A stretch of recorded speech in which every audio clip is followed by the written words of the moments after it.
Bapa dan Putra dan Roh Kudus. Amin. Bapa dalam surga, kami bersyukur kepadamu untuk semua berkat pertolongan yang kau berikan kepada kami sepanjang setengah hari ini berlalu, dan kami bersyukur boleh berkumpul bersama untuk berdoa bersama dalam eh, menjelang doa Koronka ini dengan permenungan-permenungan dari sabdamu dan dari kehidupan Santa Faustina yang sangat menginspirasi kehidupan kami untuk bisa membawa terang kepada sesama kami. Terutama juga dalam bulan Kitab Suci Nasional ini, kiranya kami menata kehidupan kami untuk membangun relasi yang baik dengan sesama kami. Maka Tuhan sertailah kami dalam pertemuan doa bersama ini. Semoga segala sesuatu yang kami renungkan bersama dalam pertemuan ini boleh membawa berkat, membawa juga kebaruan dalam kehidupan kami. Demi Kristus Tuhan dan pengantara kami. Amin. Amin. Baik, seperti biasa saya akan membawa renungan pada juga pengajaran pada eh, sore hari ini dengan tema yang terinspirasi eh, dari Sabda Tuhan dan juga terinspirasi oleh eh, kehidupan dari Santa Faustina. Pertama-tama, suara saya didengar ya, Dengar, ya, Pastor. dan layar presentasinya kelihatan. Bagus, Pastor. Silakan, Ya, Pastor. saya memberikan tema spesial pada hari ini, yaitu membawa terang kepada sesama. Apa yang menjadi eh, buah pemikiran atau pokok pikiran untuk membawakan renungan ini? Pertama, kita memandang gambar ini, di mana saya tampilkan Alkitab, lalu ada sekonyong-konyong ada cahaya yang langsung membawa kita pada permenungan bahwa sabda Tuhan itu menjadi pelita bagi langkah kaki kita. Dan tentu untuk membawa terang itu tidaklah mudah. Kita akan belajar dari Santa Faustina bahwa membawa terang itu ditandai dengan kehidupan yang nyata, penderitaan-penderitaan yang dialami, dan juga dengan sendirinya akan membawa orang pada jalan yang benar karena memandang terang yang kita bawa itu. Maka gambar yang saya tampilkan ini memang gambar yang sangat menarik, gambar yang bagus untuk kita renungkan. Nah, eh, yang pertama adalah kita coba untuk memikirkan tentang kegelapan. Saya tampilkan di sini ada gelap, suasana gelap pada malam hari. Meskipun ada terang, tapi yang paling penting adalah di satu sisi hanya ada di dunia ini penuh dengan kegelapan, tapi di langit ada cahaya yang eh, terang karena ada bintang-bintang. Tapi kalau kita coba memandang di bagian paling bawah ini penuh dengan kegelapan, dan pertanyaan, apa yang Anda lihat di tempat yang gelap? Pasti kita semua sepakat untuk mengatakan di tempat yang gelap kita tidak melihat apa-apa. Kita ketika mau berusaha untuk berjalan saja harus meraba-raba. Dan memang ketika berada dalam kegelapan, kita tidak akan melihat entah orang di depan kita atau di sekitar kita, atau apapun yang ada di sekitar kita, kita tidak melihat. Itulah kegelapan. Lalu apa yang harus Anda lakukan untuk keluar dari kegelapan? Tentu kita mencari cahaya. Kita mencari sumber cahaya. Mungkin kita mencari di mana saklar untuk menghidupkan kalau di rumah dengan listrik, menghidupkan saklar supaya ada terang di dalam kamar, atau lampu senter ya untuk bisa menerangi jalan kalau kita lagi berjalan, kita butuh, dan lain sebagainya. Jadi kalau kita memikirkan tentang kegelapan dalam pengalaman kita sehari-hari, kita akan merasakan berbagai macam pengalaman ya. Kita tidak melihat apa-apa, kita hanya merasa diri kita sendiri itu terisolasi atau terasing ketika kita berada dalam kegelapan. Demikian juga ketika Tidak hanya pengalaman empiris ketika kita berada dalam kegelapan pada malam hari atau dalam ruangan yang gelap, itu kita merasakan itu. Tapi kalau secara rohani, ketika kita merenungkan tentang kegelapan, betapa juga membuat kita merenung tentang kehidupan kita. Ketika kita, kenapa? Karena kita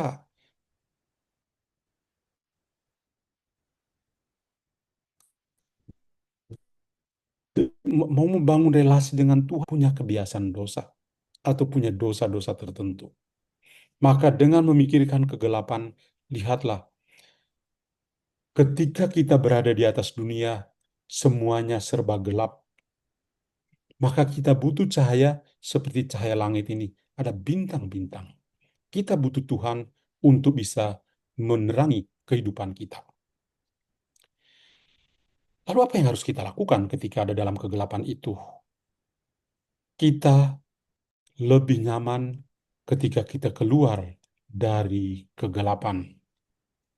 Ketika melihat meskipun cahaya kecil seperti lilin ini, kita akan memilih cahaya yang kecil ini dan akan merupakan bagian lain yang penuh dengan kegelapan ini. Ini yang gelap kita tidak akan lihat, tapi kita akan lihat yang kecil ini. Jadi kita akan lebih nyaman ketika kita berusaha untuk keluar, bereksodus dari kegelapan kita. Lalu yang kedua, kita butuh transformasi diri, atau dalam bahasa rohaninya, kita butuh pertobatan atau metanoia.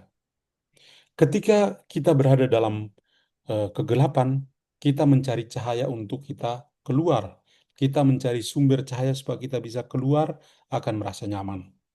Ketika kita hidup dalam dosa, kita juga mencari jalan untuk bisa keluar dari kegelapan dosa. Maka kita perlu transformasi, perlu perubahan yang radikal di dalam kehidupan kita. Perlu pertobatan yang mendalam. Santo Yohanes Paulus kedua itu mengatakan sebuah tragedi yang besar di dunia masa kini adalah ketika orang tidak merasa berdosa. Ketika orang tidak merasa diri berdosa atau tidak merasa diri sebagai pendosa. Ini benar-benar ungkapan dari Santo Yohanes Paulus kedua ketika masih menjadi pemimpin gereja. Orang ketika tidak punya perasaan berdosa, dia berpikir dia dalam terang, padahal dia sebetulnya ada dalam kegelapan. Maka butuh transformasi. Apa? Kita butuh transformasi, butuh pertobatan yang radikal. Kenapa?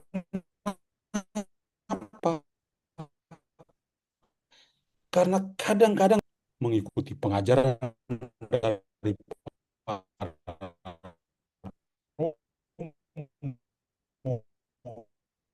kita punya doa pada.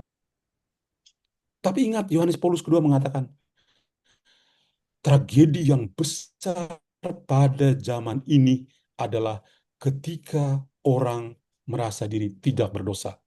Ketika orang-orang LPF merasa diri orang-orang kudus semua, nah itu adalah awal kejatuhan atau kehancuran LPF.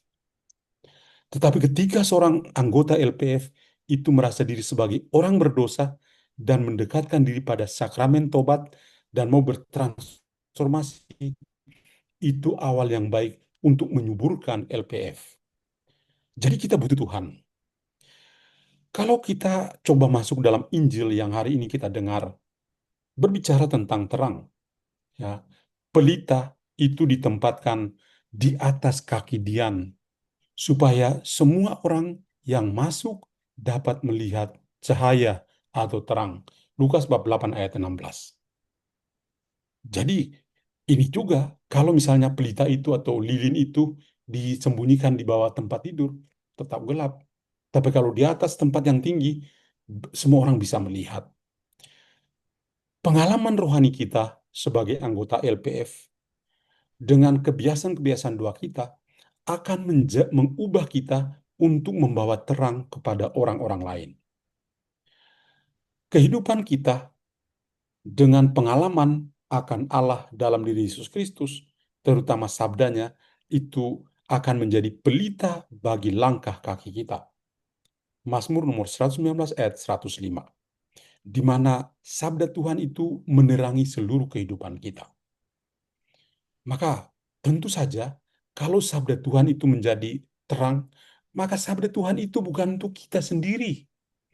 Pengalaman-pengalaman rohani kita sebagai orang-orang LPF dalam kehidupan doa kita, dengan melihat kehidupan dari Santa Faustina, dengan kebiasaan doa pada pagi hari atau pada siang dan sore hari, dan seterusnya, itu haruslah membuat kita menyadari apa yang kita lakukan ini bukan untuk diri kita sendiri, tapi seperti pelita yang kita letakkan di atas tempat yang tinggi. Sabda Tuhan atau pengalaman akan sabda Tuhan bukan untuk kita, tapi kita membawanya, ya, supaya bisa menerangi kehidupan.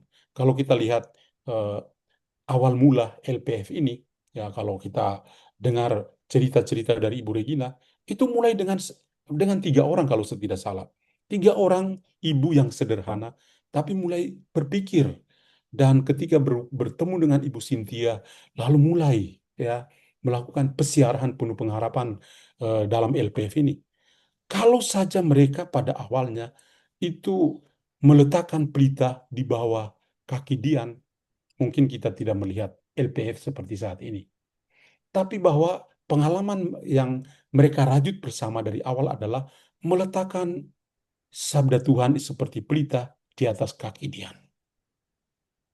Maka pengalaman rohani dari ketiga saudari yang juga hadir di tengah-tengah kita, pengalaman rohani mereka itu betul-betul membuat kita merasa bahwa iya, ternyata pelita itu bukan diletakkan di bawah kaki Dian, tapi di atas tempat yang tinggi. Kalau pengalaman rohani mereka, perjumpaan mereka dengan Ibu Cynthia, dan selesai di antara mereka, kita tidak dalam LPF, Loving Prayer Family, yang nggak ada. Mungkin hanya Loving Prayer, tapi yang nggak ada family-nya. Tapi ternyata mereka rajut dan itulah yang menjadi kebiasaan kita. Karena itu, sabda Tuhan benar-benar menjadi pelita bagi langkah kaki kita.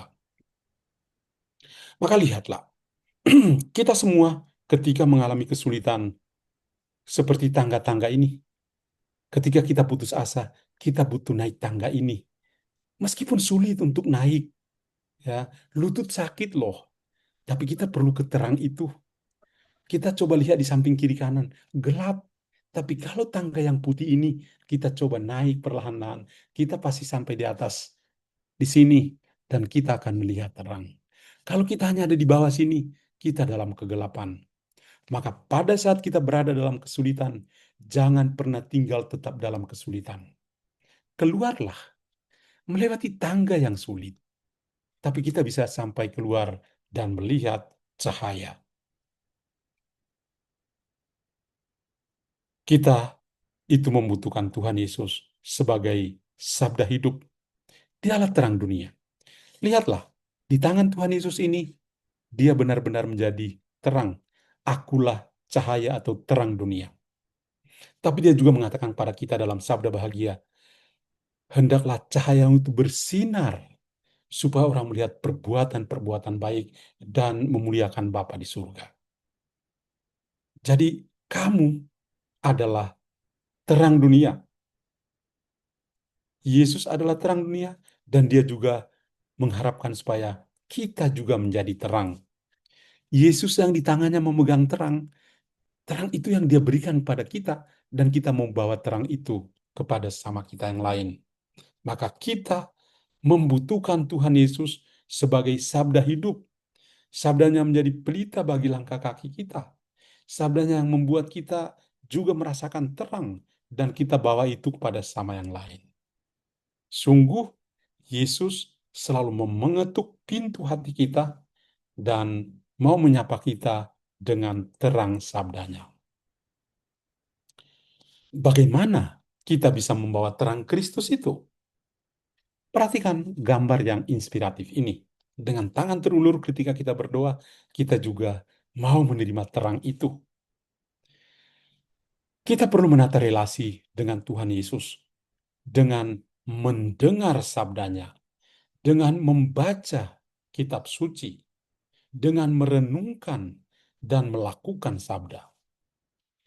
Dalam bulan kitab suci nasional yang temanya tahun ini begitu indah, bagaimana menata relasi dengan diri kita sendiri, dengan sesama di sekitar kita, dalam keluarga, dan nanti pekan terakhir relasi dengan Tuhan. Semua tentang relasi, ya, tentang relasi. Jadi kalau kita lihat ini benar-benar juga membuat tangan kita harus terulur untuk bisa menerima terang dan membawa terang kepada sama yang lain. Pertama, mendengar sabda. Kita tidak hanya mendengar sabda saja, tapi ketika kita mendengar sabda, itu membuat kita pertama, dengan mendengar sabda, kita sungguh mengalami Allah dalam kehidupan kita. Pengalaman akan Allah itu kita bisa bangun, kita bisa tumbuh kembangkan ketika kita punya kemampuan untuk mendengar dengan baik sabda Tuhan. Jadi dengan mendengarkan sabda Tuhan, kita bisa mengalami Allah di dalam kehidupan kita. Pertanyaannya adalah, apakah kita sungguh-sungguh mendengar sabda Tuhan dalam kehidupan kita? Atau kita mendengar dari telinga kanan kita atau telinga kiri kita dan langsung keluar dari telinga kiri kita? Mujur-mujur kalau masuk dari telinga kiri kita, akhirnya bisa sampai di telinga kanan kita. Sangat parah dengar di sini dan tetap keluar di sini, tidak tembus ke sebelah.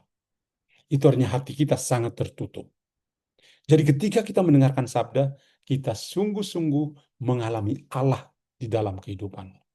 Yang kedua, ketika kita mendengar sabda Tuhan dengan baik, kita menjadi komunitas. Sama seperti LPF ini, pada sore hari ini, semua mendengar sabda yang sama, yang saya sedang bagikan ini. Dan membuat kita menjadi satu komunitas. Kita tinggal di tempat-tempat yang berbeda. Dari Medan sampai ke Ambon, sampai kemana, saya di Pontianak saat ini. Kita semua itu menjadi satu komunitas. Ketika kita mengikuti misa di gereja, semua orang mendengar sabda yang sama. Orang boleh berbeda, tetapi sabda yang dengar tetap satu dan sama. Jadi sabda Tuhan yang kita dengar itu membuat kita menjadi satu komunitas. Ada komunionya. Yang ketiga, dengan mendengar sabda, kita menjadi rasul dari sabda itu. Setiap kali kalau kita ikut misa, selalu ada ungkapan, demikianlah sabda Tuhan. Lalu kita semua serentak menjawab apa? Syukur kepada Allah. Dan ketika kita menyatakan syukur kepada Allah itu, kita punya tugas untuk menjadi rasul dari sabda itu. Nah, tantangan kita adalah ketika kita pergi ke gereja hari Minggu, kadang-kadang kita itu senang dengan romo yang buat lucu dan kita ketawa terpingkal-pingkal dan kita mengatakan, oh romonya hebat banget loh, bikin kita terhibur. You kalau mau standing komedi, stand up komedi, ya silakan saja. Tapi kalau you serius mau pergi ke gereja dan mendengarkan sabda, dengarlah romo yang membaca sabda, merenungkannya dengan baik dan homili yang bagus, dan itu menjadi bekal bagi kita untuk bawa pulang. Kita tidak bisa ya bawa pulang hanya yang cerita lucu dari romo. Enggak. Tadi romonya ngomong apa ya? Romonya lucu, ceritanya itu loh. Kok cerita? Yang harus kita bawa pulang adalah sabda, bukan cerita dari romo. Cerita dari romo itu hanya jembatan kecil supaya bisa membuat kita jangan ngantuk. Itu pontefice, jembatan penghubung. Tapi kadang-kadang itu umat lebih senang pada romo-romo yang suka bercerita. Tapi cerita tidak ada hubungan dengan sabda Tuhan. Ya, hendaknya kita menyadari romo yang ketika menerangkan sabda Tuhan, dari sabda Tuhan, kemudian masuk dalam kehidupan kita yang praktis, dan kita pulang ke rumah kita bawa sabda. Kenapa? Why? Karena kita itu mau menjadi rasul sabda itu. Itu manfaat kita mendengarkan sabda. Membaca. Ketika kita membaca sabda Tuhan, entah menjadi lektor, ya jangan lupa, kita itu mewartakan sabda. Kita itu seperti meletakkan pelita di atas kaki Dian itu. Jadi bacalah dengan baik, bukan hanya sekedar membaca. Jadi kalau jadi pembaca, ingat baik-baik, you sedang mewartakan sabda Tuhan, bukan hanya sekedar membaca. Merenungkan, perlu permenungan kita. Kita diperkaya ketika di LPF, kita diperkaya, tapi renungan-renungan pribadi kita, entah yang kita dengar, kita perkaya lagi, supaya menjadi bekal dalam kehidupan kita, transformasi kehidupan kita. Kita melakukan sabda itu, kita perlu mempraktikannya. Kita dalam LPF perlu mempraktikkan sabda Tuhan ini. Kasih. Apakah kita orang-orang LPF mampu mengasihi? Mengampuni. Apakah kita orang-orang LPF bisa mengampuni? Maka di sini kita mengatakan, kalau bagaimana kita bisa membawa terang Kristus, mari kita mengikuti jejak Kristus. Kebaikan-kebaikan Yesus, apa yang harus kita lakukan? Apakah kita punya kemampuan untuk mengampuni? Apa kita punya belas kasih? Apakah kita bisa melayani seperti Yesus, pelayanan tanpa pamrih kepada orang-orang lain? Kita bisa melakukan semua ini dengan mencerminkan kasih, kebenaran, harapan. Tadi listriknya padam tiba-tiba, maka saya kalah. Tadi kita sudah sampai pada ini ya. Dalam komunitas LPF ini ya, dengan spirit yang tadi Ibu doakan ya, kita juga sangat diteguhkan. Jadi apa yang kita bisa lakukan? Kita perlu mengikuti jejak Kristus dengan kebaikan-kebaikan, pengampunan yang berlimpah, belas kasih, pelayanan tanpa pamrih, dan lain sebagainya. Yang jelas adalah karakter Kristus haruslah menjadi karakter kehidupan kita. Mari kita coba memandang Santa Faustina yang dengan keteladanan hidupnya. Ternyata membawa terang itu penuh dengan pengorbanan diri. Saya tampilkan di sini eh, dari buku harian Santa Faustina nomor 38, ya. Saya ambil kutipan-kutipan kecil ini karena menginspirasi kita bahwa ketika kita membawa terang itu tidaklah mudah, tapi penuh dengan penderitaan-penderitaan yang kita bisa rasakan. Dan saya contohkan ini. Untuk bisa membersihkan jiwa, Yesus menggunakan sarana apapun yang dia inginkan. Seringkali niat baikku dari Santa Faustina disalahartikan oleh para suster. Tetapi Allah mengizinkannya dan kita harus menerimanya karena dengan cara ini kita menjadi lebih seperti Yesus. Pimpinan-pimpinanku tidak percaya pada apa yang kukatakan dan memperlakukanku dengan iba seolah-olah aku sedang tertipu. Jadi lihatlah bahwa apa yang dialami oleh Santa Faustina di dalam komunitasnya itu tidaklah mudah. Ada kesulitan yang dialami. Dan dia bersandar pada Yesus sebagai terang dunia. Dia tidak berhenti pada dirinya sendiri. Kalau saja dia tidak berpedoman eh, Yesus adalah andalanku, maka mungkin tidak ada cerita yang banyak yang kita temukan dalam buku harian Santa Faustina itu. Tapi ternyata kita bisa menemukan banyak kisah yang indah karena dia bertahan dalam penderitaannya. Dan bahkan orang-orang dekat, suster-suster dalam komunitas, pimpinan-pimpinannya juga menyepelekan dia. Tapi yang kuat, yang indah dari dia adalah dia bertahan dalam penolakan. Dan ini adalah terang. Kita pun akan mengalami, mungkin sudah atau sedang mengalami penolakan-penolakan tertentu seperti itu. Faustina mengalaminya. Yesus juga mengalami penolakan. Tapi yang ditunjukkan adalah terang, cahaya, perbuatan-perbuatan baik. Dia tidak membalas dendam, tapi menunjukkan terang itu, perbuatan baik itu yang begitu indah dan orang bisa rasakan. Kemudian yang kedua adalah dari buku harian nomor 1653. Cukup panjang saya kutip di sini.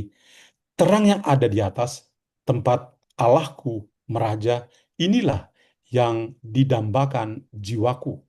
Inilah yang dirindukan hatiku. Seluruh hidupku berpaut padamu. Aku bergegas menuju dunia lain kepada Allahku satu-satunya, ke dalam terang yang tak terselami, sang api cinta kasih. Karena jiwaku dan hatiku diciptakan untuk Dia, dan hatiku itu mencintai Dia sejak masa mudaku dengan penuh gairah. Di sana dalam cahaya wajahmu yang berseri-seri, cintaku yang merana akan menemukan istirahat. Dalam pembuangannya, perawanmu setengah mati merindukan dikau, karena ia hanya dapat hidup kalau bersatu dengan dikau. Jadi kerinduan merindukan terang sejati itu sampai pada keabadian. Perhatikan gambar yang inspiratif dari Santa Faustina ketika dia sedang berdoa di depan Yesus dengan Yesus yang menunjukkan cahaya-cahaya ini. Betapa indah, ya. Jadi tentu ini menjadi suatu keindahan tersendiri. Maka ajakannya adalah mari kita membawa terang pada sesama kita. Maka inilah kiranya bagian terakhir dari refleksi yang tadi terputus karena lampu padam. Dan sekarang sebelum mengakhirinya, saya akan memberi berkat. Bapa dalam surga, pandanglah dengan rela seluruh keluarga besar LPF yang berkumpul pada siang hari ini untuk mendengarkan sabdamu. Kami sungguh bersyukur Engkau bisa membaharui kami dan mau menjadikan kami pembawa terang kepada sama. Bantulah kami, semoga kami selalu setia dalam LPF ini sebagai pembawa-pembawa terang-Mu kepada sama yang lain. Demi Kristus Tuhan dan pengantara kami. Amin. Amin. Tuhan bersamamu dan Dan bersama bersama rohmu. Semoga Allah yang Maha Kuasa memberkati saudara sekalian, Bapa dan Putra dan Roh Kudus. Amin.